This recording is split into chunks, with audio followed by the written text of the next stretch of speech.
Chapter 831 Unmatched Agility. The words Xietain said were a great relief to the little heart of the seemingly strong but really fragile second princess of the Gale's kingdom.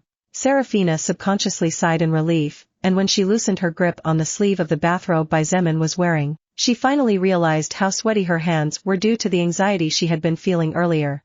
Xietain looked at her and the corner of his lips turned up slightly in a slight teasing sneer, to which she responded with a weak snort of disdain despite the fact that her expression was full of gratitude. No matter how strong you are, if you don't know how to accept what's good for you when it's in front of you, then it won't be long before you die. Everyone turned to look at the king of Thel's kingdom, who looked at Xietain while shaking his head. King Curtis continued, "Do you really think Gales will be able to hold its ground for much longer? So far everything has gone well because all the kingdoms have attacked individually, but what do you think will happen when the other 40+ kingdoms join together to wipe out a common enemy? Your Majesty Curtis can try. Xietain will be more than willing to prove that Gales is more powerful than you think." Xietain smiled slightly without feeling intimidated at all. What a joke. From the very first moment he set foot on this battlefield, Xietain knew what he might be up against, and yet he decided to plant his feet in quicksand. Xietain, always analyzed everything as much as possible before taking a step, and the fact that he had decided to take this big step despite all the difficulties was because he was confident that his strength and wit were enough to bring him out victorious. However, Seraphina was not as optimistic as Xietain, and the worried expression on her face naturally did not go unnoticed by the four kings and Queen Eloise. The middle-aged man with blue hair and wielder of a sword looked at Xietain as he said in a deep voice, "It's not that we doubt about your strength. The dagger in your left hand is proof of your dexterity, as a small fry would never be able to take the life of Shadow Killer. However, the strength of your allies is simply deficient. You need not worry about that, King of the Xietain Kingdom. Whether my allies are weak or not, you and your kingdom will be the next to experience it once we subdue the troops of the Xietain Kingdom." Xietain replied indifferently. The expression of the last of the four kings, the only one among the five who had so far not spoken even a single word, turned slightly pale when he heard the words Xietain stated. The fourth king was named Claus von Asalium, king of the Asalium Kingdom, the next target of the Gale's kingdom's troops stationed to the east and led by Xietain. In fact, the expression of the king of the Xietain Kingdom was not too good either after understanding what Xietain was pointing out. After all, his Xietain Kingdom was one of the four kingdoms bordering the Asalium Kingdom, located northeast of the recently defeated Xietain Kingdom. Queen Eloise sighed in her heart as she noticed the lack of confidence on the face of the kings of the Asalium Kingdom and the Xietain Kingdom. She ignored the mocking expression of the king of the Thel's Kingdom, who was clearly enjoying seeing how little combat intent had two kings of two of the kingdoms affiliated to her Prowlan Kingdom. "It's not as if I can blame them. This little monster really is a mystery." Eloise secretly sighed for the second time in less than 5 seconds. Even she was forced to admit that if possible she really didn't want to clash against Xietain.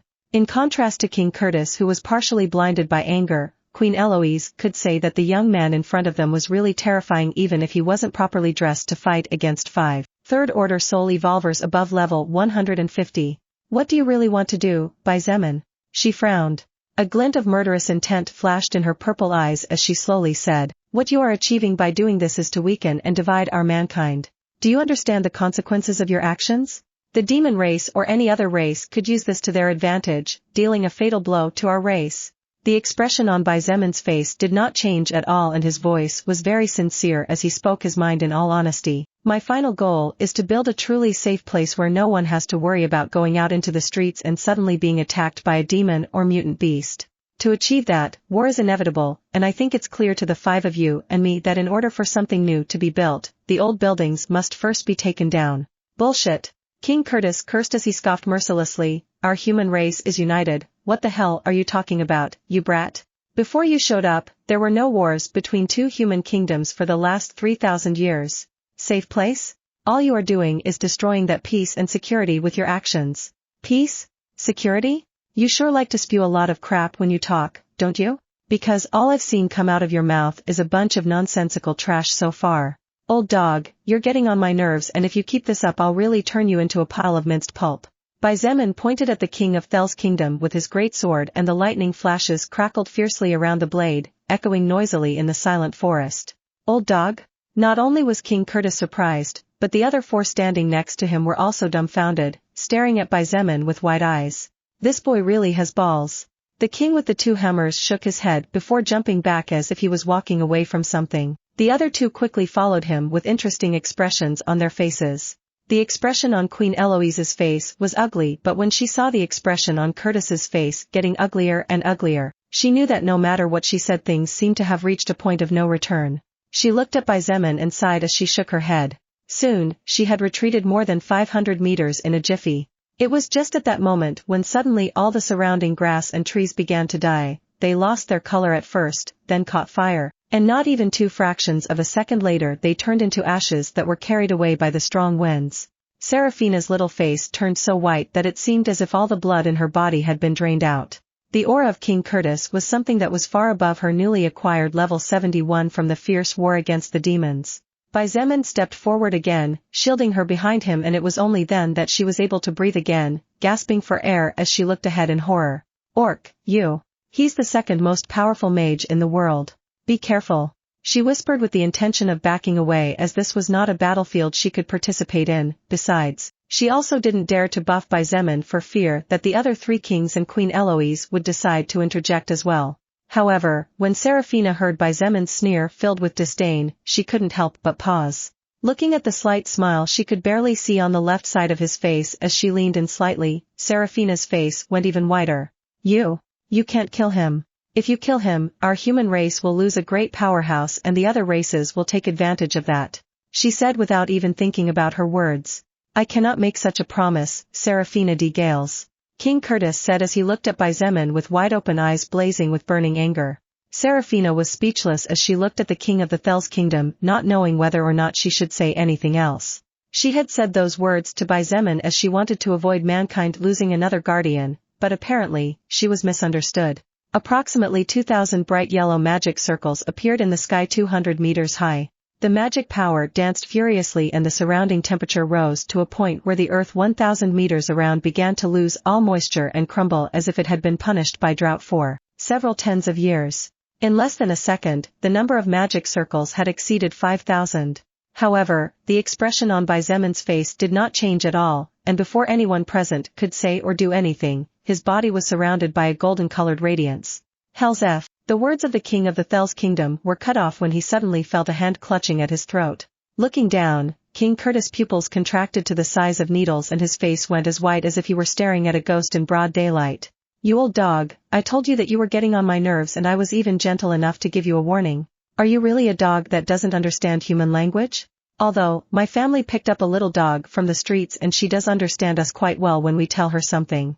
Could it be that you are less smart than a dog before evolution? No wonder that little brat of a son you had ended up being stupid enough to join the demons. The great sword and dagger had disappeared from Xietan's hands. He clutched his left hand around the neck of the king of the Thels kingdom and put enough pressure to prove that a single squeeze was all he needed to break the man's throat as he looked at him with a smile that was not a smile and narrowed eyes. The expression on the faces of the other 3 kings changed tremendously as none of them managed to see the move Xietain had made.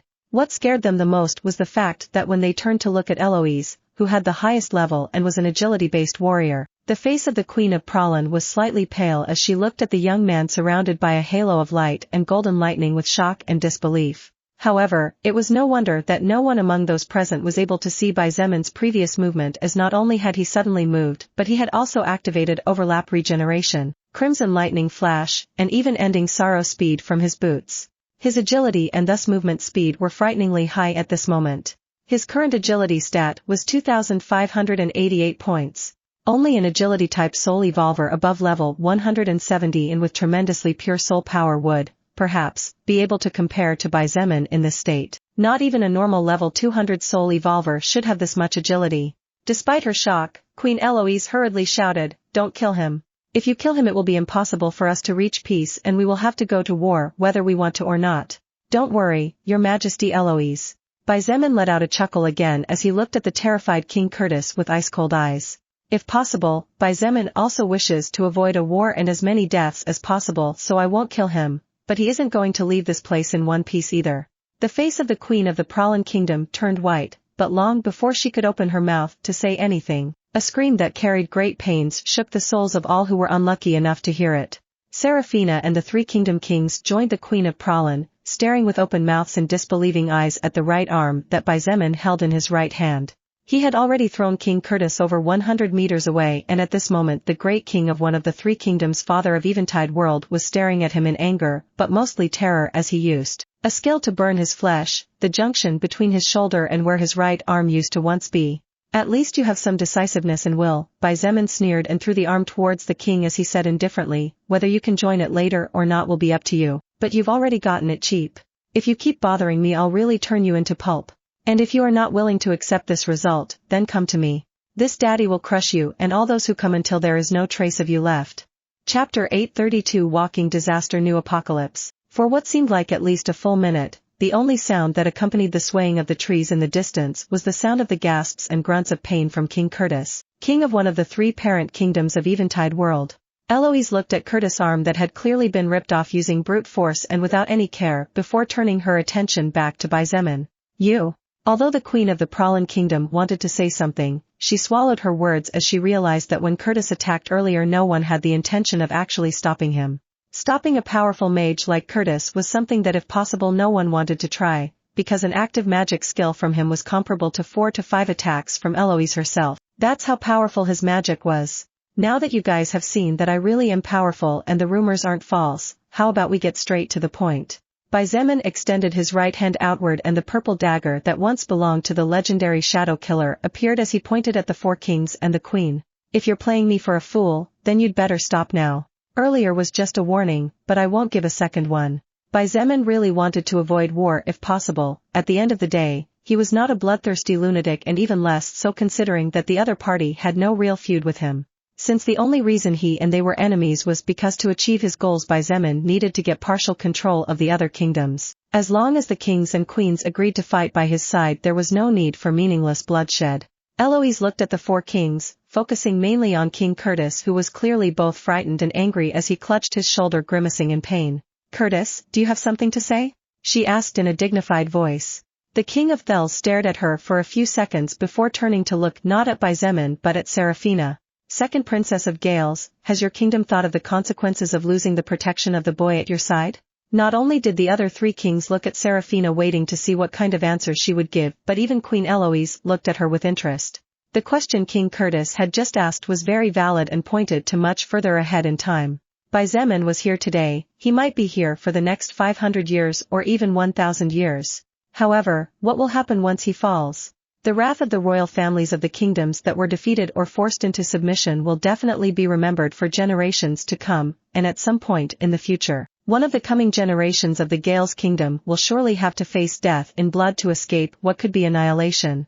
Seraphina's expression was slightly pale as she knew that Xietain would return to his world sooner rather than later. However, she replied with conviction. If Gales succeeds in becoming the kingdom that led all of humanity to defeat the leaders of the other races, including the Demon Lord, and gain true peace among us, then it will be up to each one's conscience to decide whether we are sinners or not.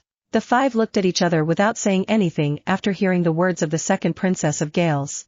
As to what it was that they were thinking, probably only they knew their own thoughts and not that of others.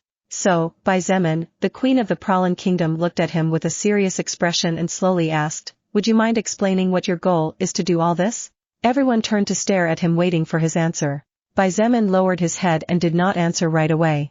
He could not be completely honest as he had been with King Philip or Seraphina. After all, if these people knew that he would be leaving this world to return to his own soon, then surely the royal family of Gales and perhaps the entire kingdom would face the wrath of 48 kingdoms including the parent kingdoms.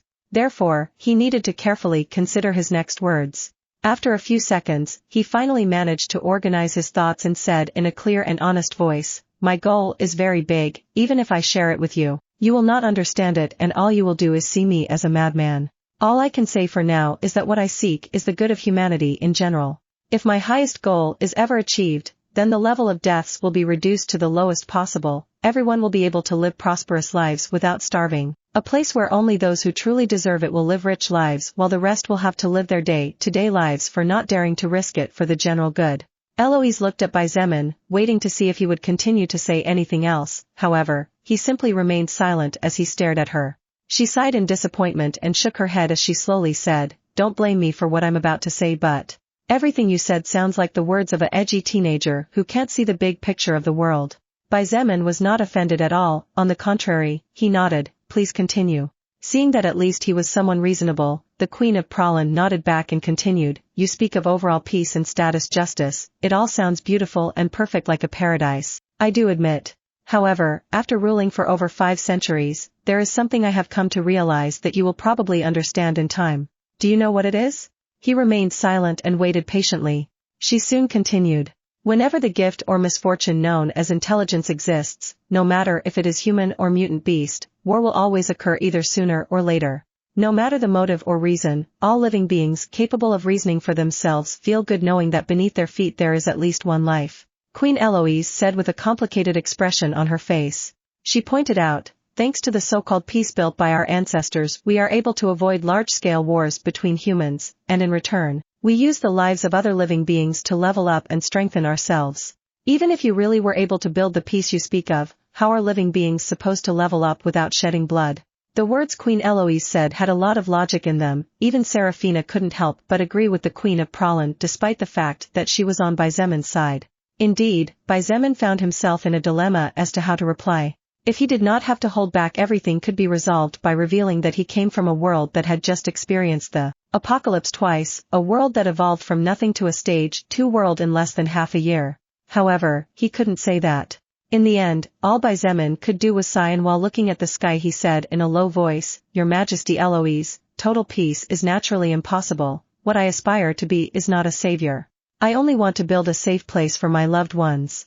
He lowered his head and looked at her with a complicated smile as he slowly said, "You all had the fortune to be born behind safe walls, but I wonder if you could really continue having fun in those stupid kingdom competitions you organize every 15 years if you knew that the next second you might be attacked by a flying beast. What happened with the demon race outside Bearcrest City? That was just a small event, a small war compared to what I want to avoid." Eloise and the other kings frowned as they heard Byzemin's words. The 5 of them seemed to realize that the young man in front of them knew something that they did not after hearing those words. Unfortunately, none of them managed to recall that distant memory of events that occurred more than 4,500 years ago and that they only learned about from the history books that recorded them. King Curtis looked at Byzemin, his pale face was covered in sweat and one could see that even after drinking a potion earlier the pain was great enough to make him grunt occasionally. He said slowly, "What happened in Bearcrest City was one of the bloodiest wars in history if we leave aside the 2 evolutions our world has gone through. Do you think such events happen often? In a war everyone is the loser, some more than others, but losers in the end. Do you think the demons will be able to make an attack of such magnitude soon? They will need at least 1,000 years to recover from the loss of so many soul evolvers. They even lost a demon general and 4 others of the 3rd order. You worry for nothing, peace seeker." Everyone remained silent. Seraphina looked at Byzemin with worried eyes. She knew the truth, so she understood the reasons why he said what he said or did what he did. However, it was difficult to conquer people's hearts while hiding things. Byzemin subconsciously clenched his fist and a flash of frustration shone in his eyes. To prevent Seraphina's family from suffering in the future as much as Gales in general, he could not say everything and thus had no way to refute what the people in front of him was saying. It seemed to be that war was inevitable. Byzemin knew that even if he had shown great power it was impossible for the 5 people before him to agree to follow him just because he was stronger than them, at least individually. After all, they had their prides as kings and queen, as well as top powers of the world. "At least, I gave it a try." He sighed and shook his head, ready to attack. Since it was not possible to achieve peace with words, then it was better to eliminate possible future problems now. Besides, by eliminating 4 kings and a queen the capture of 5 kingdoms would be much easier in the future. Seeing Byzemin get into position ready for combat, Seraphina jumped back and started channeling her mana while looking at the 5 soul evolvers with a serious expression on her pretty face. "Looks like you've run out of more lies to tell." The Queen of Pralin shook her head and sighed in disappointment. "Too bad, in the end, this is how things will end after all." Several skills were silently activated to push everyone's abilities beyond normal for a relatively short period of time. Mana began to flutter fiercely and the winds coming from the distance became stagnant. Just as the 2 sides were about to clash, Lilith's voice rang in Byzemin's ears. "I don't know whether to call you a walking disaster or a lucky one, but it seems that at least for now you've won this match without a fight." Before Byzemin could say anything, the earth began to rumble fiercely and the mana inside everyone's body slowly became thicker, which made it difficult for even talents like them to control it. Byzemin's eyes trembled as he remembered this phenomenon. He had experienced it twice before. "Don't tell me." Lilith confirmed, Looks like this world finally managed to accumulate enough mana to break into the third stage after almost 5,000 years of being in the second phase. Chapter 833 False Peace Destroyed. But what the hell is going on? Shit. What's this all about? The four kings and the Queen of Pralin were greatly surprised when the ground began to shake. The shaking was strong enough that even they, third-order soul evolvers who literally could no longer be considered human due to how high the power they controlled was, wavered on their feet. The kings were forced to use all of themselves to stand their ground and not fall miserably, and even Eloise was forced to kneel on one knee to avoid being swept away by the earthquake. The kings and queen watched in shock as huge cracks opened up in the ground due to the trembling. The cracks only grew larger as dragons soaring the skies. Giant trees in the distance were swallowed up by these cracks as the earth crumbled or simply collapsed as their roots broke into pieces. Curtis was suffering the most at the moment. As a mage, the mana stat was his main strength aside from magic, while his physical body was relatively weaker when compared to warriors. It was difficult for him to keep his stance, and there were several times when he was about to slam his face into the ground or be swallowed by a crack because the mana inside his body was not obeying him and was becoming especially hard to control even for him. Fortunately, however, the earthquake only lasted about 5 minutes before it slowly stopped. Gradually, the earth ceased to shake and the sky stopped rumbling noisily until finally everything returned to normal. Eloise and the four kings exchanged glances with pale faces. It was not difficult for each of them to notice the shock and even fear in each other's eyes, which was completely understandable considering that even they, the supreme powerhouses of this world, failed to stand their ground in the face of what appeared to be a mere earthquake. On the other hand, Xietain held Seraphina through the entire tremor, and thanks to the fact that he had experienced the same kind of situation twice in the past, they did not suffer as much as the five in front of them. Seraphina's face was pale not only due to fear in the face of the unknown as a result of what had just happened, but also because the inability to control her mana was becoming too heavy for a priestess-type mage like her. "Are you alright?" Xietain asked in a low voice as he helped her stand up straight. I'm fine." Seraphina nodded and said quietly, What was that?" It seemed to be the aftereffects of an attack. A tremor of such magnitude could only be caused by a few things, and to affect even the people present. Could it be that someone on the level of the demon lord launched an attack near here? Muttered the king of the Acarian kingdom as he gripped the hilt of his sword tightly. Impossible. Curtis roared in denial. The demon lord definitely wouldn't dare to attack unless he has 200% certainty of victory. I refuse to believe that monster has forgotten the miserable loss the former demon lord experienced at the hands of our humanity. Miserable loss? Eloise exchanged glances with the other three kings and all four saw the bitterness hidden in each other's eyes. Whether the previous demon lord had suffered a miserable loss or not, they were all clear about it thanks to the high status they held, which gave them privilege to know things others did not. "Don't worry, ponytails. That wasn't an attack at all." Xietan's voice drew the voices of the five. He seemed to ignore them, and as he looked at Seraphina, making sure she was really alright, said something that froze the blood of everyone present. "That tremor before was caused by the world. The world is warning about great changes coming." "Gee, great changes." Seraphina looked at him with doubt in her wide eyes. He nodded, and while pointing to the surroundings, said word after word, "Eventide world has undergone 2 great changes so far, hasn't it? Have you forgotten?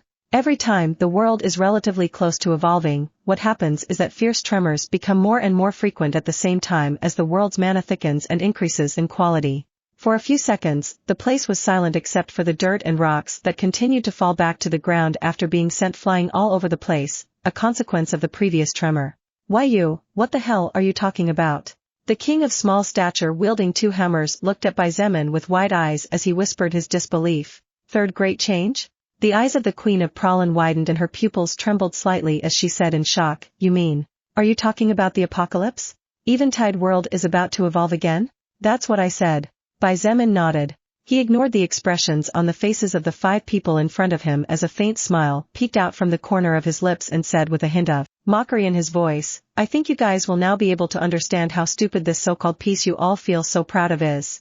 I really want to see if you guys can keep playing the little house and elaborating stupid competitions when every city in every kingdom gets attacked by mutant beasts, orcs, demons, and any other race that exists in this world." The kings, as well as Queen Eloise and Seraphina, felt chills run down their spines as the words Xietain just said painted terrifying images in their heads. Hundreds of thousands, millions, tens of millions of enemies raiding cities and towns at the same time.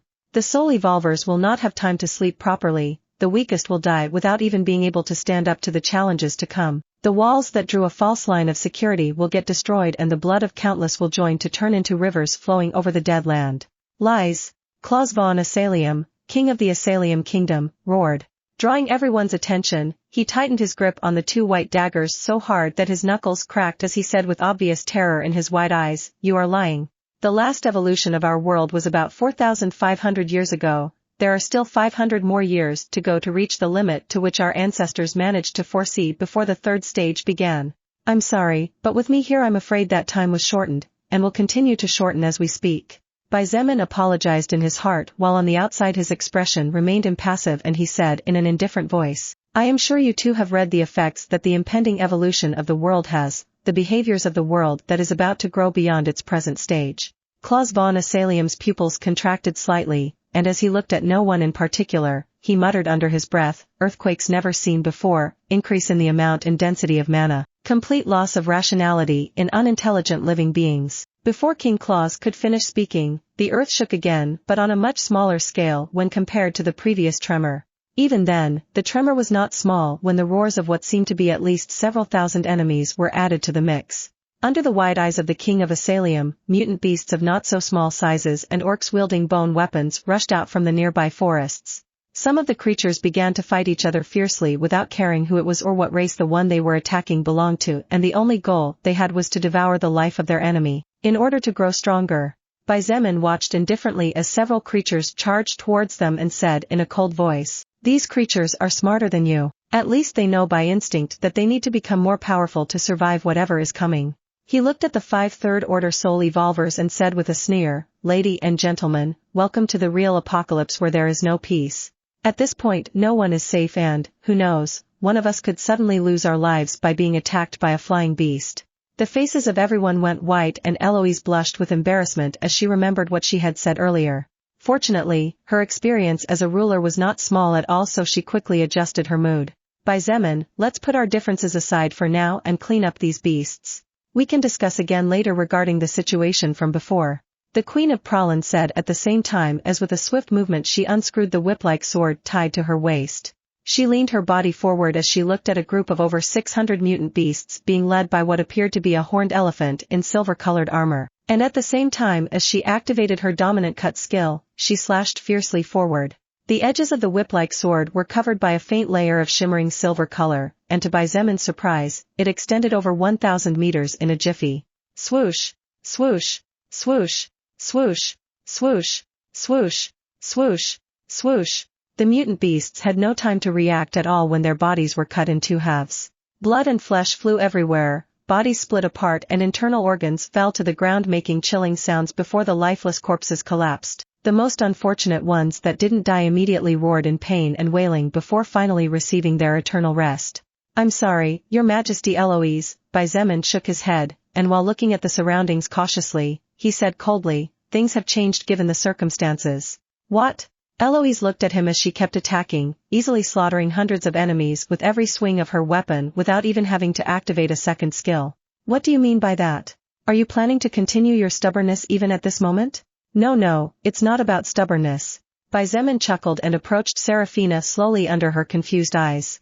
He looked at the Queen of Pralin and said coldly, "But, you have lived inside a bubble from the moment you were born. You need to wake up and feel the true terror of evolution. You need to understand that this is not a video game where you can casually go out of the house and hunt monsters. When you and the others finally understand what the ancestors of the mankind of Eventide world surely tried to convey but over the centuries was ignored, only then will we be able to have a conversation." "What? What do you mean?" Eloise and the 4 kings looked at him in shock. He ignored them all, and under the startled eyes of Seraphina, Xietain caught her by the waist and pulled her to him.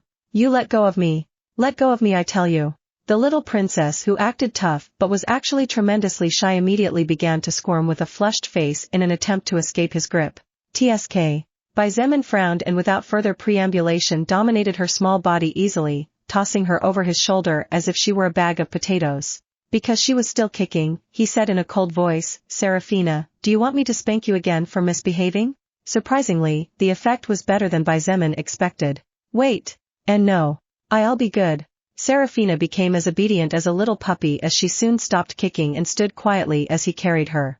Good girl. He nodded in satisfaction before turning to look at the 5 rulers with a serious expression on his face. The apocalypse is about to begin. It could be today, tomorrow, maybe the day after. It will definitely be within a week at most if I go by the current mana density. I will wait a month. 30 days should be enough for all of you to understand how naive you have been all these years and how ignorant you were to waste the valuable time others gave you by building strong fortresses for you. Before anyone could say anything, the red lightning around by Xietain exploded fiercely and his body soon became a blur, charging in a southerly direction at full speed. Before disappearing from the line of sight of the 5 monarchs, his voice floated through the air, delivering one last message. In 30 days I will hold a meeting in the capital of the Crap Kingdom. I will send letters of invitation. Whoever does not show up by then will be treated as my enemy. No more opportunities. Chapter 834 Preparations for the Apocalypse, Part 1. Back in Xietain City, the first thing Xietain did was, naturally, to put down Seraphina, who seemed to be on the verge of a heart attack. Hey, are you okay? He asked as he reached out his hand and helped her steady herself. I'm fine. Probably. Seraphina whispered, trying to steady herself on her feet. She looked at him with accusing eyes and said in a whining voice, "Don't you know the meaning of the word gentleness? Who in their right mind starts running at such speed through the forests while carrying another person? Him?"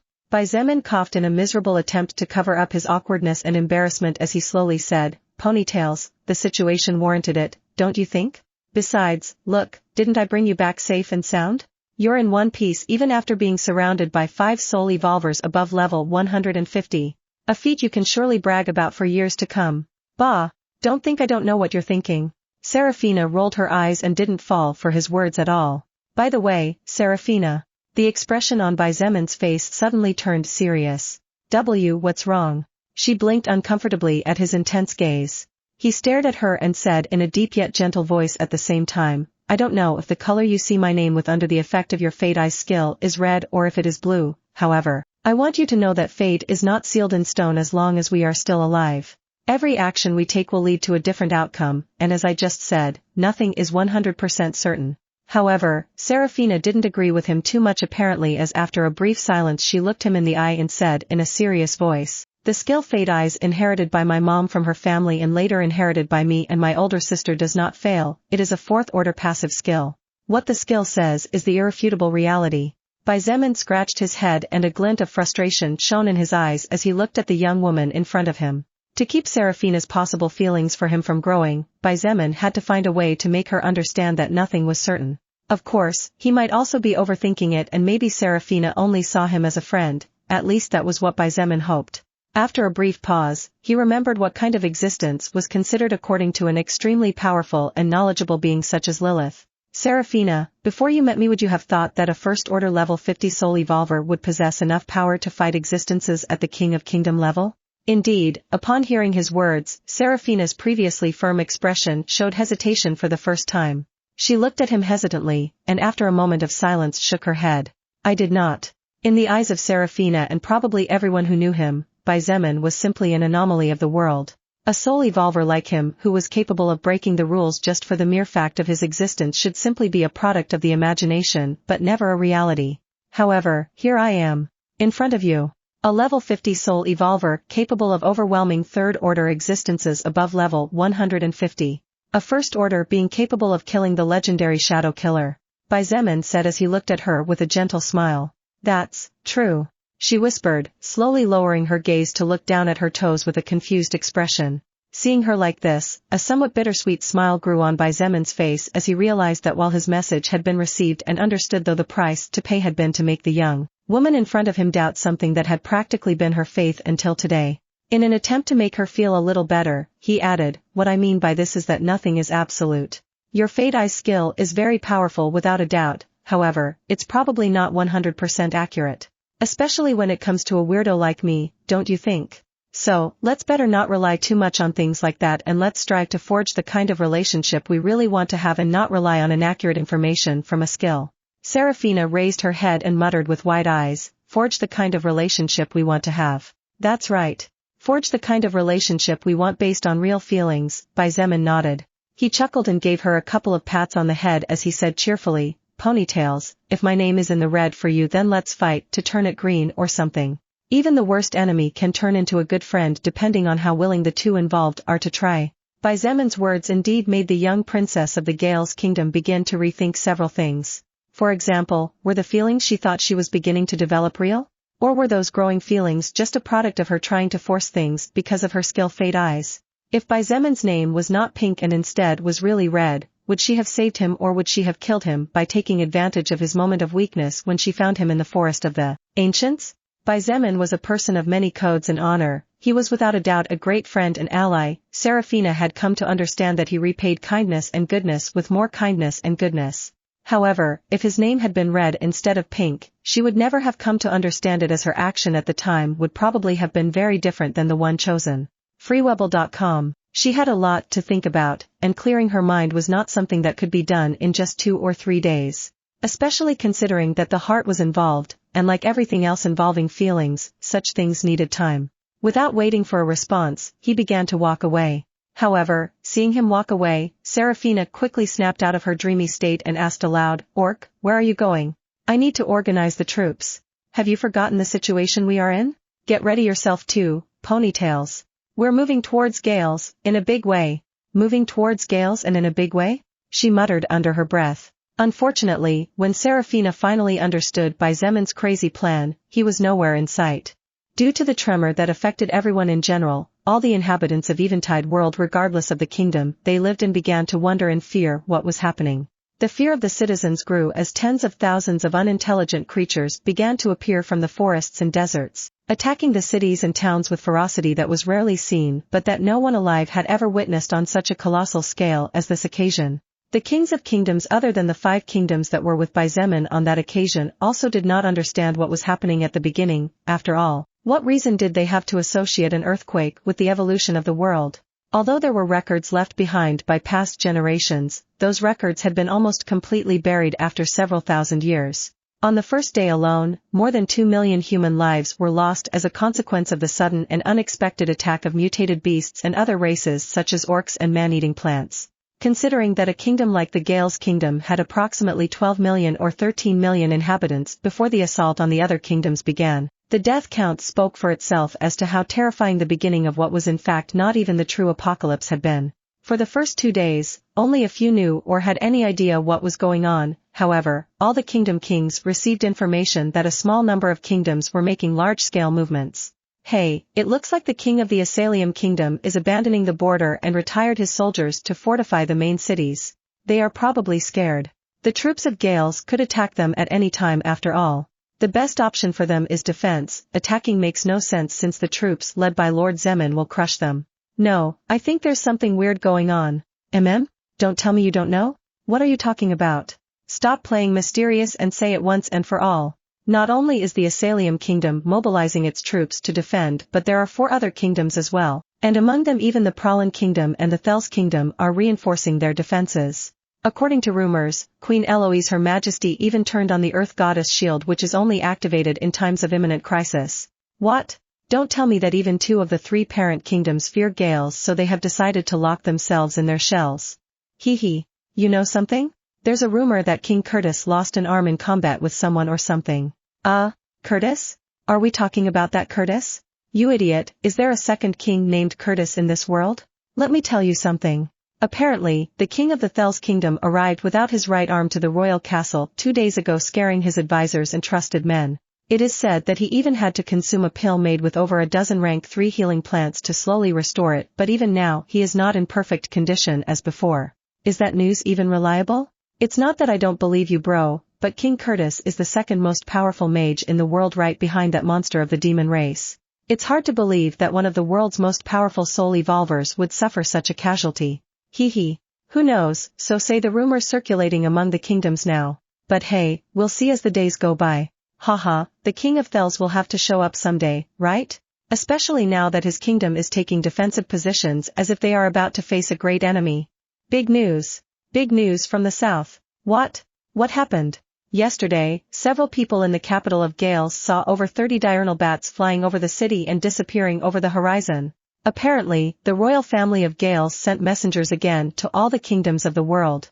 What? Wait, is there any word on the messages? Don't ask the impossible. That news will probably come out in the next few days, especially considering how dominant Gales has acted in the last period of time. Chapter 835 Preparations for the Apocalypse, Part 2. The Gales' kingdom had been acting domineering and imposing for the past week, so much so that they did not hesitate for even a second to send messages demanding the surrender of all the kingdoms of the world, as if they were not at all afraid of the consequences of such action. Even their allied kingdoms and the Prowlan kingdom were not spared. However, to the shock and disbelief of everyone in Eventide world, whether human or not, the Gales' kingdom shut countless mouths and slapped many disdainful smiles by proving that they had something to rely on to take such actions as going to war without hesitation. Defeating in the west, resisting tenaciously in the north, crushing in the east. Approximately 7 days had passed since the war started, but in those 7 days several battlefields broke out. However, Gales did not lose in any of those battlefields. Even the troops led by the second greatest genius of Gales, the first Princess Ellis, managed to repel an army with more than twice the number of them. Of course, everyone's eyes were especially focused on the east, where the brightest star of the moment was leading the army composed of the original troops of the Gales' kingdom, the troops of the defeated Crap kingdom, the army of soul evolvers from the fallen Maeston kingdom, and the troops of the Dacia kingdom that decided to join Gales. Soon, news that put all the kingdoms of the world on alert spread from the southeast of Eventide world. Great movement in the south. The joint troops of the Gales' kingdom left Xietain city today at dawn heading south, and apparently 60% of the citizens of the defeated Maeston kingdom is following the army. What? Who the hell ordered such a mass movement in the middle of war? You idiot. The top general of Gales in the eastern battlefield is Xietain, have you forgotten? A genius capable of killing even Shadow Killer despite being only level 50 definitely has to have his reasons for doing such a thing. That might be true, but, how the hell are they moving over 1 million citizens? It won't be easy for them to cross that many forests with normal, untrained soul evolvers. Especially considering that within those forests live various races, powerful enemies that could come out and attack at any time. The only thing that is known for now is that Xietain ordered his soldiers to use tens of thousands of first-order soul stones for the sake of keeping the magic chariots running in order to mobilize the citizens to the south faster. Oh, he also arranged half of the tamed beasts so that the weaker ones could move faster and keep up with the army. Forget it, we will never understand the mind of someone who lives in a world different from ours. At least we can be sure that Xietain is not looking to hurt the citizens of the defeated kingdom, or else he wouldn't be spending so many resources all at once. Still, don't you find it odd that Gales suddenly withdrew its army just as the Asalium kingdom withdrew its troops from the border? This would be a good time to attack no matter how you look at it. Besides, it looks like Xietain was in a hurry to retreat, almost as if he was running away from something. Let's wait and see, that's all we can do for now. It's not like we can go ask Xietain what's going on, is it? Right. Just a day later, two big news spread throughout Eventide world. What? The troops of Gales did not stop in Kremlin city to rest, but after only 6 hours continued marching in a southerly direction along with 45% of the citizens living there? Man, the troops of Gales led by Xietain are moving over 3 million people south. What the hell is going on? News. Big news. Now not only the Gales kingdom, the Prowlan kingdom, the Asalium kingdom, the Xietain kingdom, the Thels kingdom, and the Magnus kingdom, but all the kingdoms including ours are withdrawing soldiers from the borders. The soul evolvers are reinforcing the cities, and some kingdoms have even activated the automatic defensive mechanisms. My god. What's going on? Somebody. Does anyone know what the hell is happening? Does all this have something to do with the sudden strange behavior of the other races? During the last 3 days we've been attacked more than 8 times by armored trees. I am not too sure about this, so I don't know if I should say it or not. Dude, just speak for the love of all that is pure. The royal family keeps their mouths shut, no one tells us anything.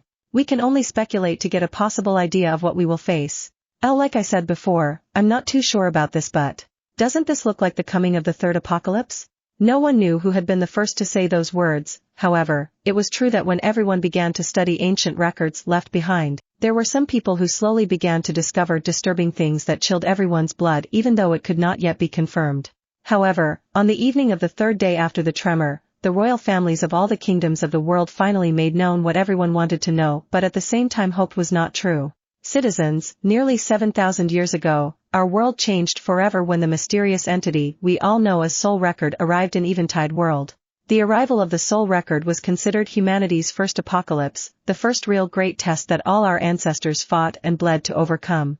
Less than 5,000 years ago, the soul record that had been silent for generations finally came back to remind us of its existence when our world and all its inhabitants were put to the test for the second time.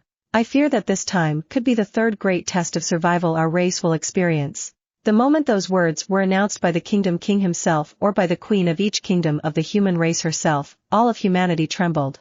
There were many who could not overcome the fear of what was to come and directly committed suicide. There were others who began to kill while laughing after having lost their sanity. Some even degraded themselves enough to let go of their darkest desires either by stealing, burning property, raping innocents, etc. None of them had experienced the true apocalypse, yet there was not one of them who did not know how terrifying it was. They had simply ignored it or rather overlooked it. The passing of time, almost 5 millennia, helped everyone to subconsciously ignore that they were still living in a cage imprisoned by a mysterious entity that could choose when and who would live. Until tomorrow, even the most powerful in the world was not safe. Our ancestors proved to us twice that our human race is more than sufficient and capable of overcoming what is to come. This time we will definitely overcome this third instance. Not only have we become more powerful, but over the years we have managed to establish ourselves, organize ourselves, and create defensive and attacking weapons capable of containing and ending the lives of our enemies. Soon, the order to be forbidden to leave was given in all the kingdoms of the world, and under the strong custody of the soldiers no citizen was allowed to step out of the cities. On the other hand, the movements of the Gales kingdom were the strangest of all. Under the orders of Philip D. Gales himself, the soldiers of the kingdom took with them mounts and chariots to spread out all over the kingdom.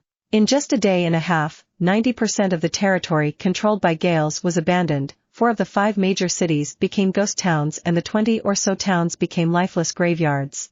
Of course, despite the circumstances, the other kingdoms had not yet neglected the rising Gales kingdom. After all, no one knew whether Philip or Xietain would take this opportunity to make some kind of weird move. Therefore, the large-scale mobilization was immediately discovered. Hey, do you know? It seems that all the citizens of Gales and their soldiers directly retreated to Bearcrest City, the capital of the kingdom. Are they planning to abandon their entire territory to focus on a single point? Well, if you think about it carefully, Gale's strategy isn't that bad. Why not?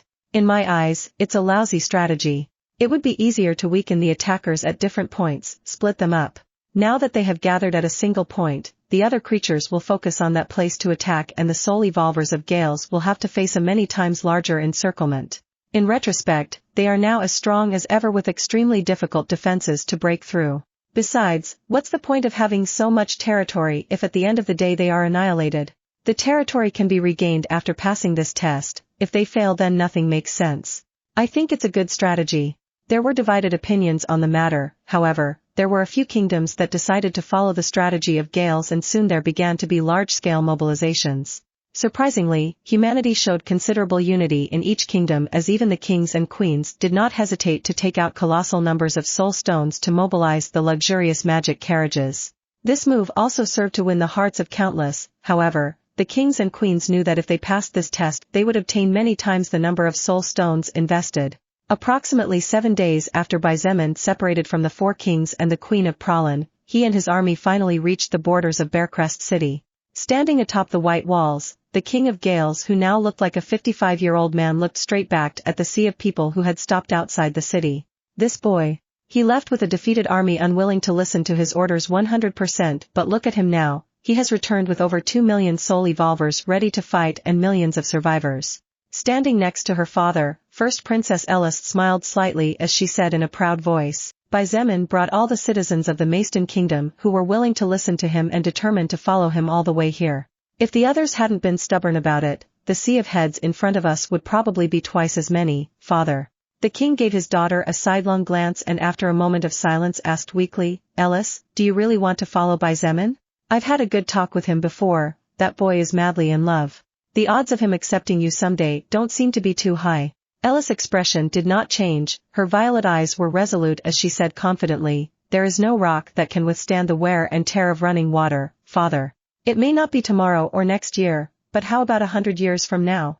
How about 200 years from now? I will prove to him that I am worthy to be his mate.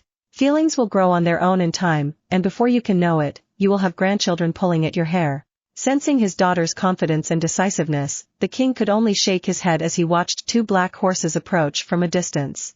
Chapter 836 Third Apocalypse Birth of a Legend Grade Treasure, Part 1. Dad. the youngest princess of the Gales kingdom, who just like Byzemin was on everyone's mouth due to the great increase in her status and name received from belonging to the royal family of the rising kingdom, jumped off her mount, without hesitation ignoring the eyes of the millions behind her and running towards the middle-aged man walking in her direction. King Philip did nothing to stop Seraphina from throwing herself into his arms.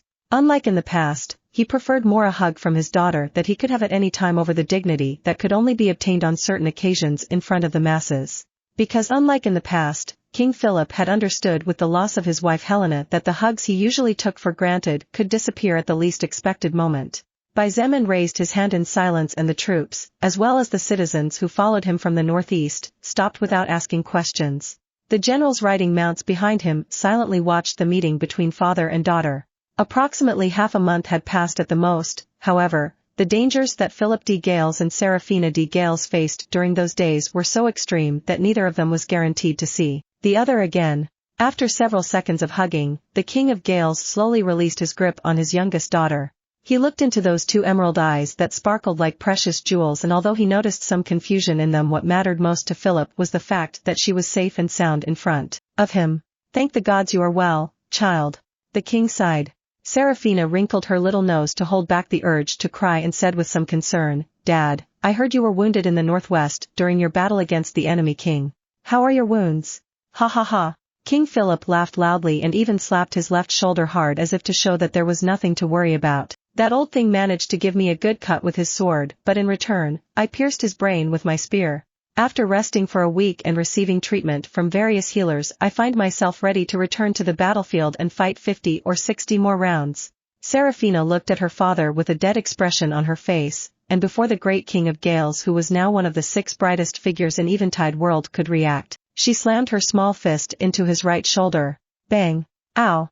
A small explosion sounded but could barely be heard by 2 people as the whinnying of the mutated horses and the low growls of the tamed beasts covered it. King Philip covered his right shoulder with a slightly pale face as he looked at Seraphina with a bitter smile on his face. "Child, have some mercy on these old bones. Do you want to kill your father or what?" "Humph. That's what you get for trying to fool this princess." Seraphina snorted under her breath before biting her lip. "Say, father, is the wound you suffered too serious?" The king sighed, and while stroking his daughter's head, he said in a calm voice, "Sarah, let's talk inside. Let me finish some urgent matters together with that boy first. You go with your sister in the meantime." Seraphina didn't argue and obediently nodded. Looking beyond her father, she saw that her older sister Alice, with her trademark black diamond-shaped shield and deep purple armor, was looking at her with a faint smile as her long unbound blonde hair swayed gently in the wind. "Sarah, it's been less than 15 days, but you seem to have accomplished quite a few things. I'm proud of you, little sis." Alice chuckled as she winked at her, which earned a blank stare from Seraphina. Meanwhile, King Philip and Byzemin had already greeted each other and were currently looking at the large army of soldiers and citizens waiting for orders to mobilize. After about a minute of silence, the king's sigh sounded next to Byzemin, followed by honest words. "Child, you." Byzemin looked sideways at him and said with a faint smile, "Your Majesty, I told you that you just needed to trust me, didn't I?" He turned his eyes to the front and pointed with a slight nod as he slowly said, "This should be proof that I really am capable of raising Gales to the top of the world. The occurrence of the apocalypse will only make everything faster and easier for us." King Philip looked at the more than 7 million human beings in front of him with mixed feelings. Not even in his wildest dreams did he ever imagine that in such a short time the young man standing next to him would manage to gather a number of people equivalent to approximately 1/3 of the total population of Gales. "I knew you were strong since I saw you overwhelm the demon General Belgos with such ease, however, I did not expect this. This is simply insane." The king shook his head while in his heart he felt extremely relieved and happy with his second daughter. At the end of the day, the one who found Byzemin unconscious in the forest of the ancients and cared for him while firmly opposing allowing anyone to touch his belongings or locking him up for interrogation regarding the terrifying explosion that occurred that day was Seraphina de Gales, the king's daughter. Were it not for Seraphina, many things would be different. In fact, if not for her finding and helping Byzemin at that time, it was highly probable that the Gales kingdom would no longer exist after being attacked by the demon race. Byzemin was oblivious to King Philip's thoughts. Instead, his thoughts were very simple as he said indifferently, "The number would be higher were it not for the king of Dacia taking his army to protect his kingdom." "Well, that also makes things easier for us, doesn't it?" "Of course, it does." I'm having a severe headache with the citizens of the Crap Kingdom who were mobilized to Weimer City just the way you asked me to do. The King of Gales rubbed both temples as he looked straight ahead and said in a weak voice, now, there are several million more people who need to be settled in some way inside Bearcrest City. Really, too much work to do. Good luck with that. Xietain said as he patted the king's shoulder before turning away. Wait a minute. The king quickly stopped him and his eyes widened as he said in an incredulous voice, don't tell me you're going to leave all the work to me, are you? I'm wounded, remember? Xietain rolled his eyes and proceeded to walk towards the city as he said in a loud voice, Your Majesty has exemplary subordinates, I'm sure they will do a good job as a team. Hey, wait! Cunning kid, come back. Too bad, it didn't matter how much the king shouted as Xietain disregarded his words and within seconds disappeared from everyone's line of sight. Seraphina and Ellis looked at each other with helpless smiles on their faces at the same time as the soul evolvers didn't know whether to laugh or cry. 2 days later, exactly 8 days after the world-shaking earthquake occurred, the world again experienced another phenomenon. However, unlike the world-scale earthquake, this phenomenon was rarer even though it did not directly harm anyone. Gale's Kingdom, Bearcrest City. Standing at the top of the royal family's castle, a small number of people were gathered there and everyone was looking up at the sky with serious expressions on their faces except for one who looked indifferent. The color of the sky had turned completely perfect black with no stars present except for 2 large bright yellow suns that despite burning brightly their light was unable to spread properly as a result of the thick clouds filled with mana. Rumble. The purple lightning flashed furiously in and out of the mana clouds, partially illuminating the surroundings with its light for a brief second before disappearing and being replaced by the light of a new lightning flash. Standing to Ellis' right, Liam looked up at the sky with a pale face. The purple light of the lightning sparkled in his red eyes as he muttered under his breath, awesome. This is the first time in my life I've ever seen anything like this. I can feel how just one of those lightning strikes has enough power to shatter me into 1,000 pieces if I were to be hit by one of them. Don't worry, Liam.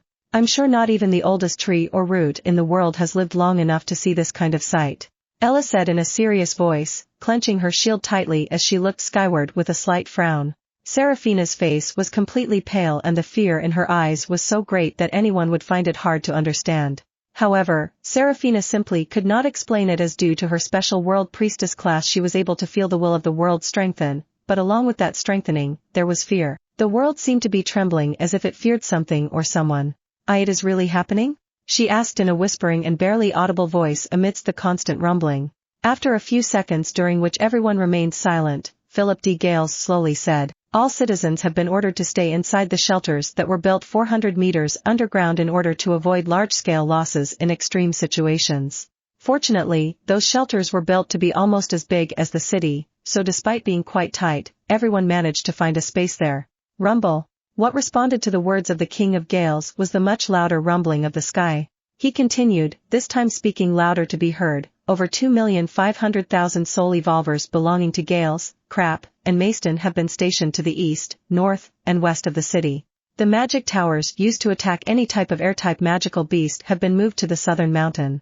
Except for the city's energy shields, all available mechanisms have been activated to the maximum and will fire when required.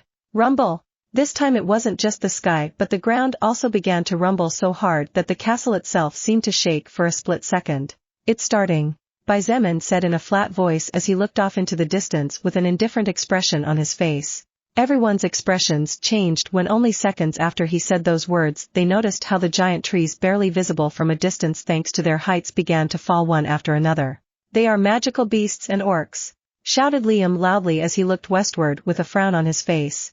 Soon, explosions of varying magnitudes were heard from the castle as the defending humans began to fight back against the attackers who wanted nothing more than to absorb as much soul power as possible to level up and become powerful enough to survive the changes the world was about to experience. Suddenly, Ella's face turned pale as she cried out loudly, "What's that? Look north quickly!" When the king and the others looked to the north, they all underwent drastic changes in their expressions as they saw 2 colossal-sized creatures charging towards the city, especially because of the fact that those 2 creatures were anything but weak. Xietain looked at the 2 creatures before looking up at the sky. A flash of purple lightning shook the surroundings and illuminated his figure as he muttered to himself, "Welcome to the apocalypse." For the 3rd time. Chapter 837 Third Apocalypse Birth of a Legend Grade Treasure, Part 2. I'll go first. said the King of Gales with a serious expression on his face, and before anyone could say anything his body transformed into a flash of white light, disappearing between the city buildings in a matter of seconds. Subconsciously or not, everyone's eyes fell on Xietain after King Philip charged in a northeasterly direction to face the orc that was over 70 meters tall and whose skin was completely green like jade. As for Xietain, he was looking in the northwest direction from where the second giant creature was approaching. Seeing that he was silent, Liam pointed at the creature and said quickly, Xietain, that one is the leader of the mutant beasts of the southern part of the world. In contrast to the demon race, the mutant beasts and the other races are similar to us humans in the aspect that in a sense they follow a different leader depending on their location or place of birth. The same is true for the green orc that His Majesty Philip has gone to confront. Xietain nodded and subconsciously felt more relieved to know that the two giant creatures were not normal but leaders of their own territories. If those two third-order creatures were Fries, then Xietain hoped that he wouldn't meet the real leader. In that case, I'll go before you, he said, and then muttered under his breath, crimson lightning flash. At the same time as dozens of snake-like lightning flashes appeared around his body and softly crackled, lightly illuminating the surroundings with their crimson glow, Seraphina's sweet voice sounded beside him. Phantom agility. Xietain immediately felt a warm current of magical power and mana rushing into his system, nourishing his body and pushing it further. At the same time, a message from the soul record flashed in his eyes. World Priestess Seraphina de Gales has used a buff skill on you. For the next 20 minutes, your agility stat increases by 120 points. However, that was not all, since as Seraphina's sweet voice continued coming out of her pink lips, the green messages did not cease to flash in Xietan's eyes. Bestial might. World Priestess Seraphina de Gales has used a buff skill on you. For the next 20 minutes, your strength stat increases by 120 points. Inexhaustible. World Priestess Seraphina de Gales has used a buff skill on you. For the next 20 minutes, your stamina stat is increased by 120 points and consumption is reduced by 20%. Xietain felt a great boost of power as 3 of his natural stats increased sharply.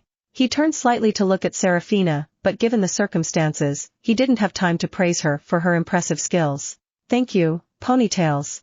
See you later, he said, soon disappearing amidst the constant flash of lightning that sparkled around his body. Ellis looked at Seraphina in silence as Liam directly charged north to join the battle.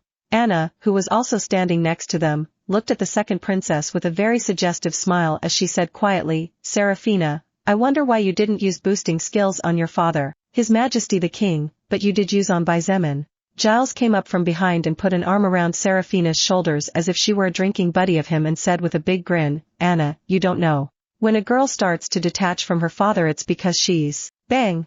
Ugh. Giles' words were interrupted as his face went slightly pale and stepped back as he clutched at his stomach. Seraphina looked at him with a slightly red face and snorted, serves you right, you little punk.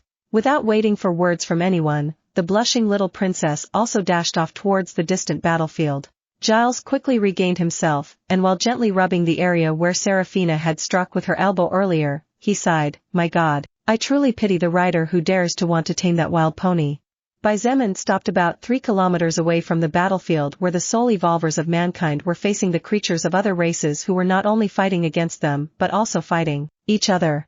In front of him, a giant snake that could easily be considered a dragon stopped and stared at him with its golden eyes glowing in the darkness. The giant snake was over 800 meters long, and when it lifted its upper body its height reached 500 meters with ease.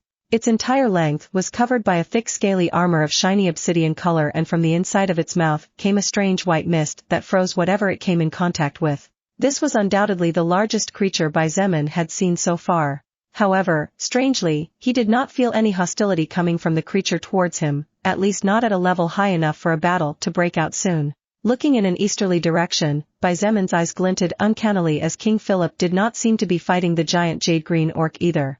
He turned his eyes to the giant snake that was still staring at him and calmly asked, May I know the reason why a third-order soul evolver like you went out of its territory and wandered into human territory? Each apocalypse only affected the weaker creatures of each world, while the more powerful ones were largely unaffected except for difficulty in controlling mana or increased fatigue due to the constant gravitational increase. For example, during the first apocalypse on Earth, the humans less able to adapt to mana were turned into zombies, while during the second apocalypse the unclassified beasts and goblins became even more berserk, attacking everything in sight or chasing the larger sources of power as if they had gone mad in order to gain power and survive. As for Eventide World, which was experiencing its third apocalypse since the arrival of the Soul Record, the beasts and other low-intelligence races of the First Order had become as crazy as those unclassified, and this was precisely what made each apocalypse more challenging than the previous one from many points of view. However, First Order existences with developed intelligence like humans could resist the adverse effects of losing control over the mana they had more. This was their blessing and curse at the same time, since being able to resist meant that they would not go out hunting like crazy, thus missing the chance to become more powerful but at the same time saving themselves from being killed by someone stronger. As for the Third Order snake in front of him, the creature had more than enough power not to suffer due to mana alteration. Therefore, the beast should have a reason to appear here, and judging by the way things were going, Xietain estimated that a battle would not necessarily break out between the two sides, something he would welcome given the circumstances. The giant snake stared at Xietain with its big eyes. After a few seconds, a distinctly feminine voice spread out to the surroundings. "Human soul evolver, let's make an alliance to get the treasure." Xietain stared at the giant snake while blinking continuously.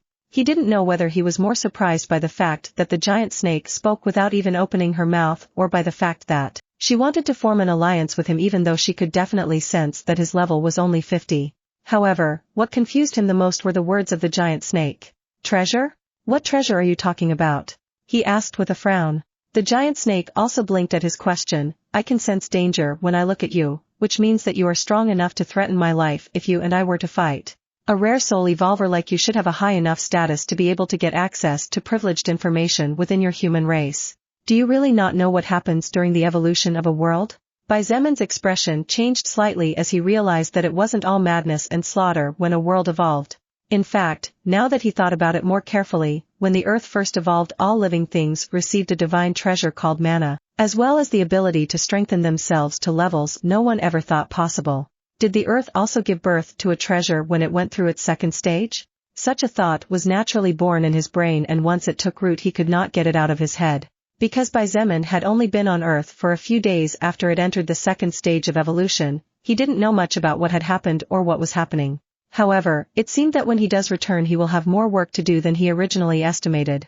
Just as Xietain was frowning with concern, the voice of the giant snake sounded in the vicinity again. "Judging by the expression on your face it seems that you really didn't know. That's odd, but never mind. Let me explain." The Third Order giant snake's golden eyes glittered as she said in a clear and melodious voice, "When our world entered the second stage almost 5,000 years ago, an epic grade treasure was born after all the remaining mana and soul power merged together. Although it is not 100% certain, all the ancestors of every race estimated that by the third stage, the treasure that will spawn will be a legend grade treasure." Xietan's eyes shone upon hearing the giant snake's words, and he subconsciously rubbed his storage ring. Chapter 838 Snake Queen or King. Legend grade treasures were so precious that Xietain had heard from Lilith that even the higher existences valued them highly. Because a legend grade treasure was tremendously difficult to form, even Xietain had never obtained one after defeating an enemy even though he was killing existences far above his level. In fact, if not for the Destroyer of Destroyers mission that the Soul Record had given him and Shangguan Bing Shui after crossing the spatial rift to Oblong World, he would not have his spatial storage ring, his only legend-grade treasure. It was only natural that at the mention of a treasure of such magnitude Xietan's attention would begin to itch. However, he needed to first confirm a few things, and as if a certain someone knew what he was thinking, Xietain received the answer he was looking for. "What the evolved snake in front of you is saying is true." Lilith's voice sounded in his ears. "It's not something 100% accurate, and that's why I never mentioned it. Besides, let me tell you that in your world no treasure was born when Earth evolved to the second stage. Another reason why I didn't say anything before." Xietain had a thoughtful expression on his face, and upon hearing Lilith's words he nodded slightly, as he also thought that it was better for her not to overload him with information that even she was unsure of. As the giant evolved snake looked at Xietain with her big golden eyes, she thought that he was considering the possibilities before giving an answer to her previous proposal. However, the mutant beast was unaware that an extremely powerful being was very close at hand. Remember the mana tornadoes? It turns out that sometimes certain strange events take place when more than 5 mana tornadoes explode and release the mana inside them in relatively close proximity to each other. That released mana joins with the records of the world and of the existences that were killed to give birth to a completely new treasure. These kinds of events are unusual, but yes, they do happen. However, it is not guaranteed that the treasure to be born will be of legend grade. That will depend solely on the amount of mana and records absorbed during the explosion along with the quality of both. In fact, another reason why the higher existences fought bloody wars with each other to obtain more worlds was precisely because the more worlds a faction controlled, the greater the chances of obtaining a high-grade treasure. However, Lilith did not mention this fact to Xietain as it was not necessary for him to know such a thing yet, and in time he would probably understand it on his own. After about a minute or two, Xietain raised his head to look at the evolved snake. Do you have a name by which I can call you? Else I can just call you Snake if that doesn't offend you. Ha ha ha ha. The evolved snake suddenly started laughing out loud after hearing Xietan's question.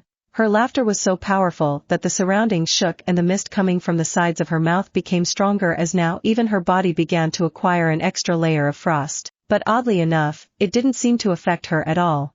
The snake used her big golden eyes to look at him as she said with her clear voice, "Human, you are really interesting.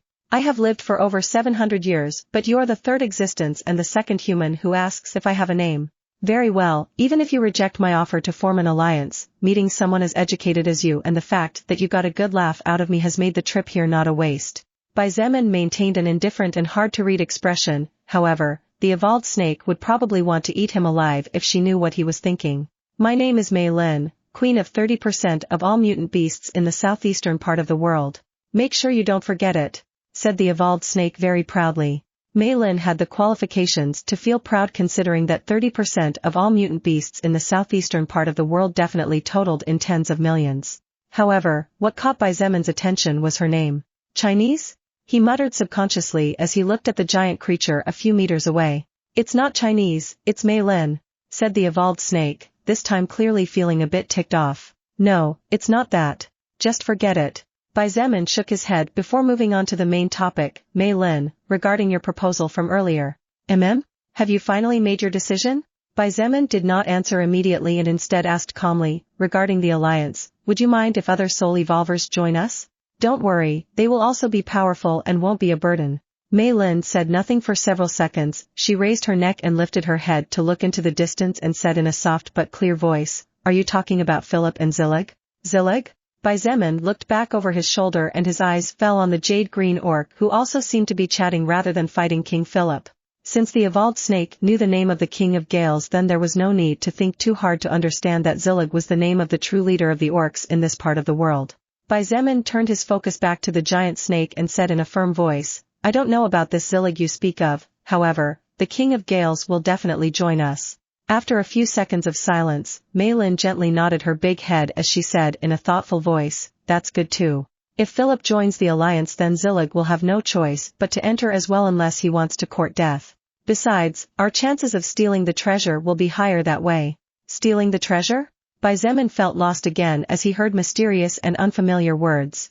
Unfortunately, this did not seem to be the time for questions as the earth soon began to tremble even more than it was already shaking due to the war that was occurring in the distance. "Which Mei Lin, it's a miracle you're still alive."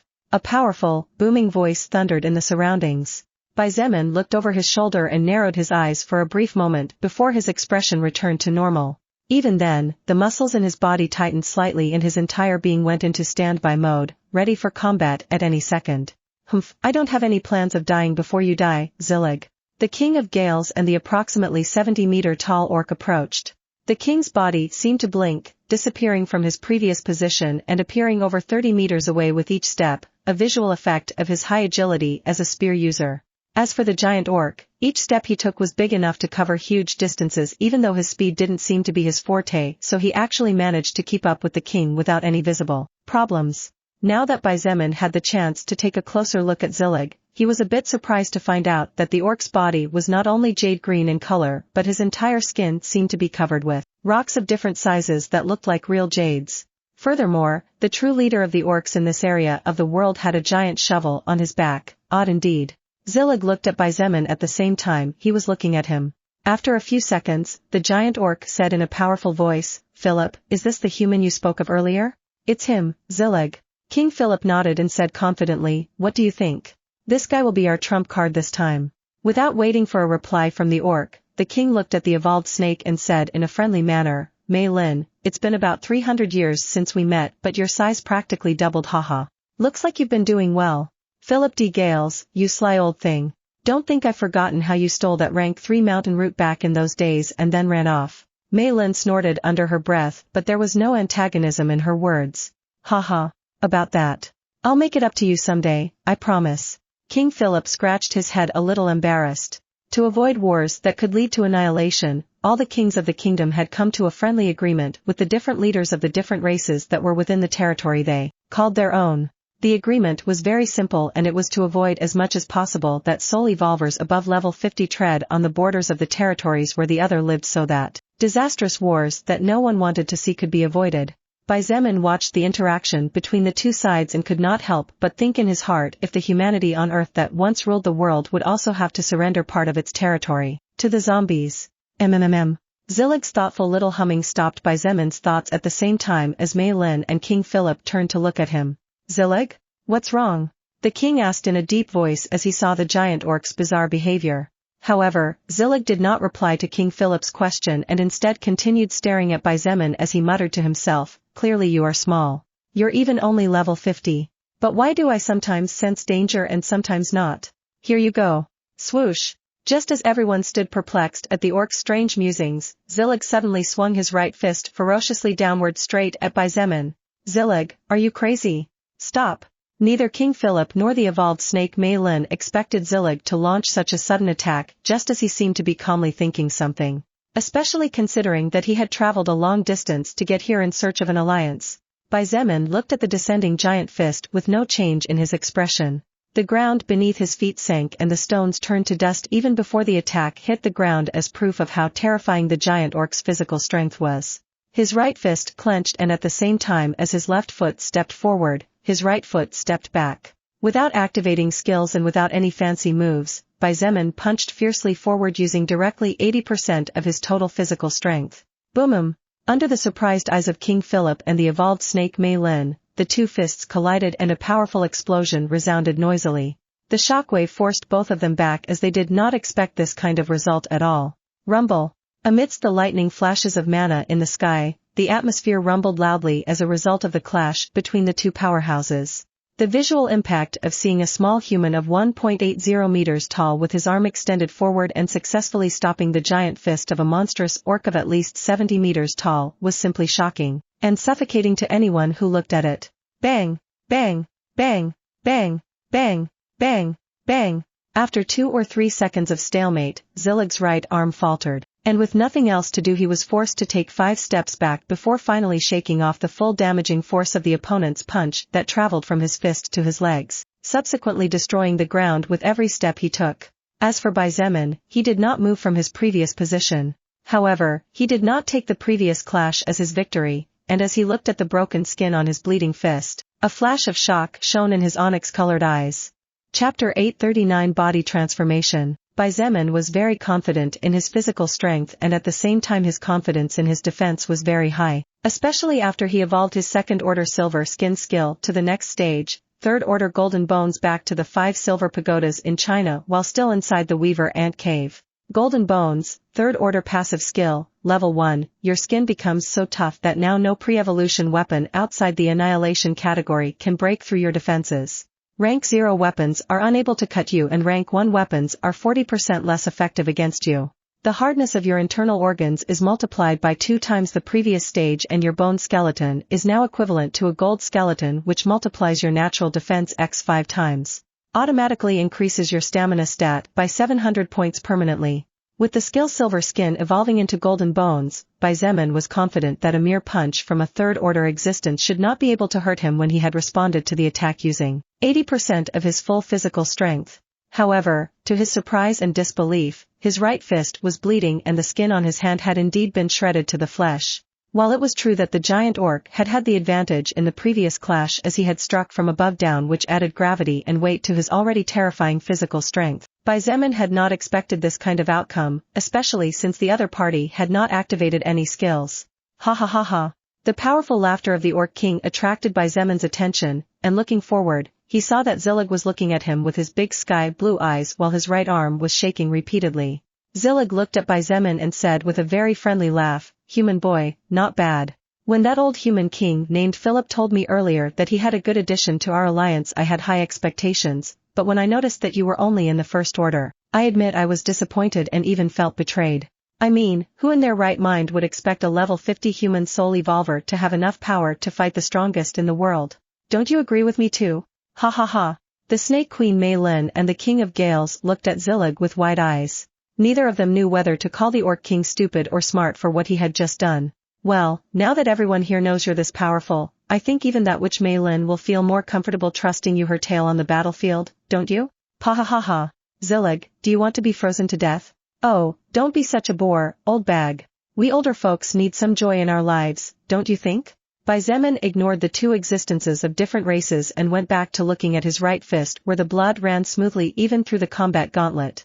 With a complicated sigh, he activated blood manipulation and soon began to feel a slight stinging coming from his fist due to the rapid regeneration of the broken or damaged tissues. He had been too arrogant to think that a soul evolver in the intermediate levels of the Third Order would not be able to hurt him in a head-to-head attack, at least not a warrior, since mages were a separate story. However, the wound on his hand had opened his eyes again. Zillig seemed to notice Zemin's confused look, and with his experience of over 700 years it wasn't hard for him to understand what the young man was feeling. His previous attitude changed as his voice became serious and deep as he raised his right fist and calmly said, "Human boy, even though I have little idea why you are putting on that kind of expression, let me tell you that you have nothing to feel bad or disappointed about." King Philip and the evolved snake Mei Lin held their breath for a few seconds when they looked at the thin but still clear dark crack on the giant orc's jade-green fist. Unlike Zemin, the two of them had a better knowledge of Zilu, therefore, they knew what that crack represented. My passive skill Jade Body not only increases my physical strength more than you probably think but also my natural defense, also more than you probably think, said Zillig in a low but deep voice. He retracted his fist and looked at the crack there as he slowly said, "This is the first time in at least 2 centuries that my defense is broken in this way, not to mention the fact that the one who did it is none other than a first-order soul evolver who did not activate any skills and, no offense but, of the human race whose physical bodies are pitifully weak in comparison to us orcs or evolved beasts. If you are surprised, then how do you think I feel?"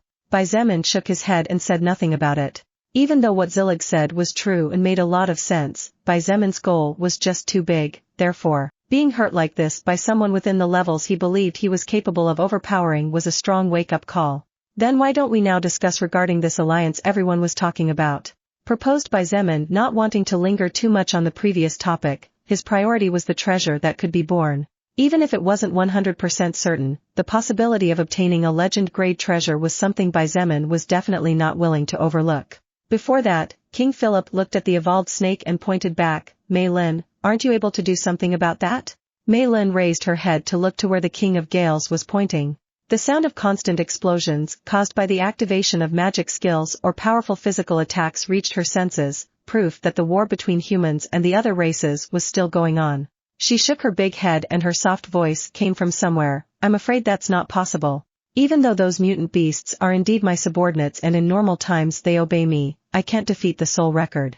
Now that those unclassified and first-order beasts have lost their sanity from fear of what is to come and from the wild mana, they will not stop. They will continue to attack whatever comes their way, whether human or not." Philip D. Gales looked at Zillig in silence. There were also orcs among the existences fighting in the south direction. "I can do nothing, I am as helpless as that witch in this matter." Zillig shrugged indifferently, knowing what King Philip was asking with his eyes. The King of Gales nodded as he let out a heavy sigh. "I understand. Because of the alliance for a common goal, Mei Lin and Zillig would not attack the human soul evolvers. However, they would also not allow Philip to attack the mutant beasts and orcs that were fighting each other and the humans deeper to the south. This was because although those mutant beasts and orcs were no longer under their control, when things calmed down everything would return to normal, and if even one of them managed to survive, it was practically a given that such an existence would have already evolved into the Second Order. As rulers, Mei Lin and Zillig knew how precious Second-Order soul evolvers were and therefore would not let anyone casually interfere with the possible birth of one. Of course, they also wouldn't interfere in the war that was going on as long as another Third-Order power didn't step in. "Let the little ones fight while we discuss adult matters," Zillig said, and under Zemin's shocked eyes his body suddenly glowed and began to shrink. In just a few seconds, the 70-meter-tall body had shrunk to 3 meters, and although it still looked big, it was much more acceptable to the eyes. "What, did you think I went with that height everywhere?" Zillig snorted as he looked at the surprised Bizemin. If that were the case, then there would be no females who could take me, no? The corner of Bizemin and King Philip's mouths twitched several times at the Orc King's words. However, Bizemin could feel that even though Zillig's size had shrunk, his true strength had barely dropped. Don't tell me. Bizemin slowly turned his head just in time to see Mei Lin's body glow. You can shrink too? He asked in surprise as the obsidian-colored radiance completely covered the giant snake's figure. Shrink me? Oh, that's right. The evolved snake's voice came from inside the glow covering her body. For a second I forgot that you're just a young boy and not an old monster like us. Predictably, you don't know too much regarding what happens when other races reach the Third Order. Soon, the obsidian-colored brightness began to recede when it was about 1.80 meters tall. Under Bizemin's shocked eyes, Mei Lin's figure was revealed. However, she was no longer a snake but a great human beauty. She was covered in obsidian-colored armor that matched her long dark slightly wavy hair that fell down her back and draped across the ground like a cloak. Her two long arms and even longer legs were partially uncovered, allowing one to see the blemish-free white skin that looked to be as smooth as silk. Her face was oval-shaped and her lovely golden eyes seemed to shine like spotlights in the middle of the darkness. However, the most striking thing apart from the color of her eyes and her thick lips was the fact that her two pupils were actually two straight and black lines worthy of a reptile. You? Bizemin was genuinely surprised. Had it not been for her eyes and bestial aura, it would have been hard for him to tell that the mature beauty in her 40s was not a human being but a mutant beast. Mei Lin smiled, and even though it was just a normal smile with no weird intentions, her level of charm was high enough for Bizemin to call her a seductress in his heart. Come to think of it, technically, you and I became allies before the two old men over there, but I still don't know your name. Mei Lin said suddenly. Bizemin had been amazed not by Mei Lin's beauty but by the fact that she was able to transform her giant body nearly 1 kilometer long and as thick as an entire building into a form 99% identical to that of a human female. Moreover, since this was the first time he had formed an alliance with third-order existences belonging to other races, his surprise was even more justified. Fortunately, however, he was not a normal person but a soul evolver who had experienced many things in a short time. Bizemin, that's my name. Bizemin? Mei Lin blinked as if surprised. She walked closer to him and her waist swayed as if she still retained her flexibility and agile snake-like movements. Is that a name similar to mine? She asked somewhat uncertainly as she stared at him. Bizemin didn't know whether to laugh or cry as he slowly said, that's why your name surprised me earlier. You're the first existence I've met in Eventide World with a name so different but so similar to mine. Alright, witch, don't try to seduce the boy and behave yourself, Zillig said suddenly. Mei Lin gave him a sidelong glance and said indifferently, shut your doggy mouth, and don't treat me like I'm an easy female. What more wouldn't you want, you green-skinned old dog? King Philip and Bizemin exchanged glances, both noticing the helplessness in the other's eyes. The king stepped forward before things escalated and said quickly, alright, how about we all go to my castle for now and have a nice chat there? We don't have much time before more alliances are born. The war that will break out over this treasure could even cause the annihilation of many races depending on the outcome. The war for a legend-grade treasure would definitely be very bloody if too many existences fought over it. A treasure of such magnitude could easily turn someone weak into an invincible existence within its order or even allow them to skip levels with ease. The spatial storage ring granted him a large amount of stats even though it was not an item meant for combat. How terrifying would a legend-grade sword be then? Although he already knew the answer, Bizemin wondered if the demons would also step forward this time.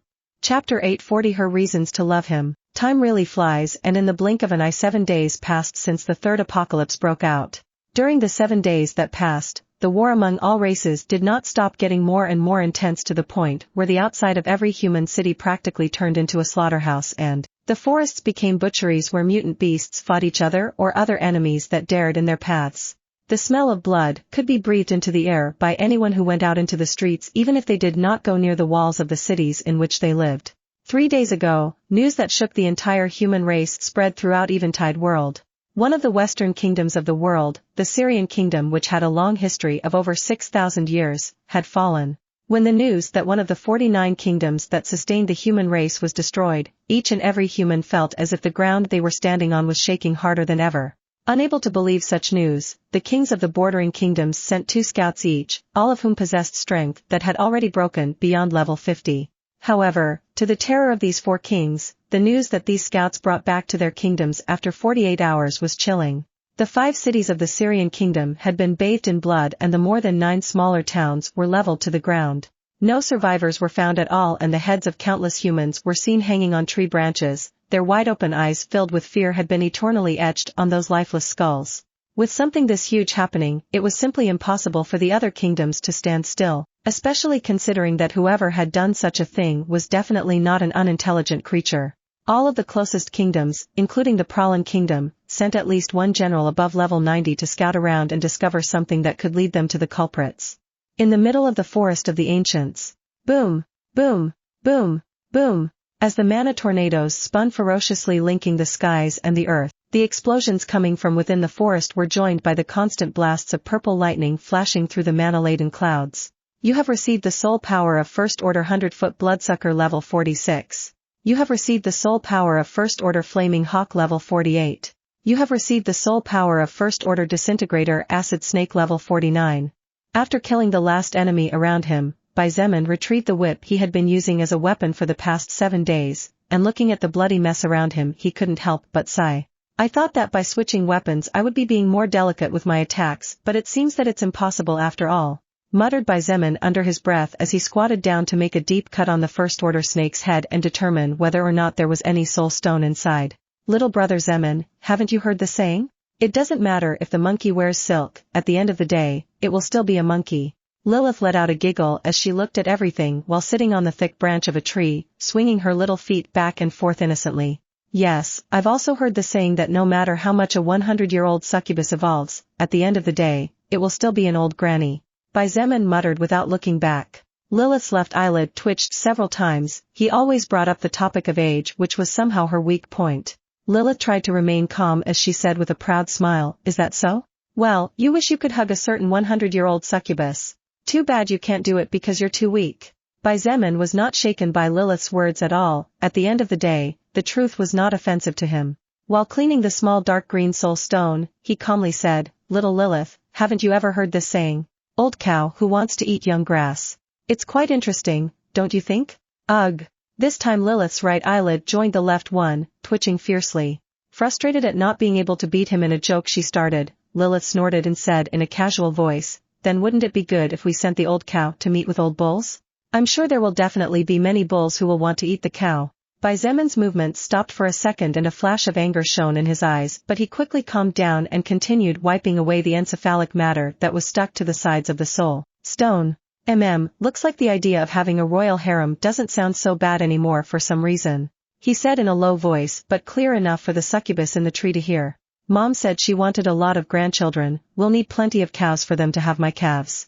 "You?" Lilith's eyes widened and without thinking she leaped off the tree towards him as she angrily said, "I'll bite you to death, you insolent brat. You! Let go of me, stop biting me. I'll teach you to respect me and not to think about women anymore. Wasn't it you who started all this? Stop biting me, I'm telling you." Why do you always slap my butt so hard? You'll leave marks on my skin, you brute. And why are you always biting me? My mother found out about the bites back at the Sky Destroyer. Besides, I'll be sure to mark your skin so no old bull dares to look at my old cow. Now you're not only calling me old but also calling me fat.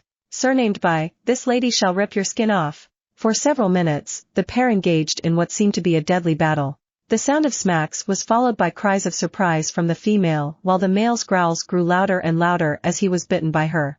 Several trees were shattered as Xietain ran off like a runaway horse trying to disengage from the rider on his back named Lilith, who clung to him with her arms around his neck and her legs around his waist. More than a few wild beasts met with the unfortunate fate of bursting into bloody mist after being struck by Xietain as he ran uncontrollably all over the place in an unsuccessful attempt to free himself from the succubus bites. About 20 minutes later, in the middle of a clearing with dozens of shattered trees around, 2 seemingly lifeless bodies lay motionless on the ground. Lilith and Xietain looked up at the chaotic sky while holding hands. His neck had clear bite marks that were impossible to hide, while she occasionally grimaced slightly as she felt burning from the lower back of her body. After an unknown period of time during which the only 3 sounds that could be heard were the roaring of some creatures inside the forest or the constant explosions coming from the distance along with the blast of lightning in the sky, Xietain opened his mouth first. "Lilith, how do you think my whip training is going? It's been 7 days since you started training for real. Even though 7 days is short, you spent over 14 hours a day learning how to swing, cut, or twist a whip. she said in a low, melodious voice. Thanks to your super warrior skill, your speed of learning and adapting is simply monstrous, but if we add your immeasurable talent to the equation, then the result is reaching the beginner level in just a week. Beginner. Xietain repeated with a frown. So low. Xietain believed that he was pretty good with the whip right now, at least good enough to be able to fight a level 100 soul evolver without any problems even if he didn't activate any powerful skills. However, Lilith's words proved to him that he was wrong. Xietain, if those existences that spent centuries to learn how to use a whip properly heard your words, they would definitely do their best to hunt you down.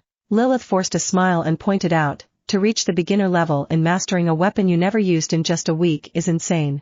If you could spend 1 or 2 more years training like this you would master the whip completely, and in 5 years at most you should be able to use those attacks. Xietain gently tightened his grip on her hand and said softly, thank you. She returned the slight squeeze silently, as if to tell him with actions that she was there for him even if she really couldn't interfere too much with his actions and destiny. Lilith felt it was truly ironic all she was experiencing and how much she had changed.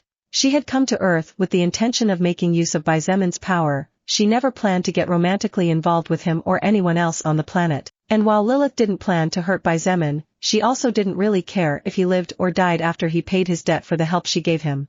However, in a matter of months of living together and spending every second of the 24 hours of the day together, the thoughts and feelings of the higher existence known as Lilith or Bloody Succubus, the only female capable of rivaling Uriel in terms of beauty, began to subtly change without her realizing it. Before she became aware of it, Lilith began to feel pain when he was wounded in combat. She began to worry every time he was struck down by a higher-level soul evolver, and in her heart she practically began to pray hoping that he would get back on his feet to continue fighting.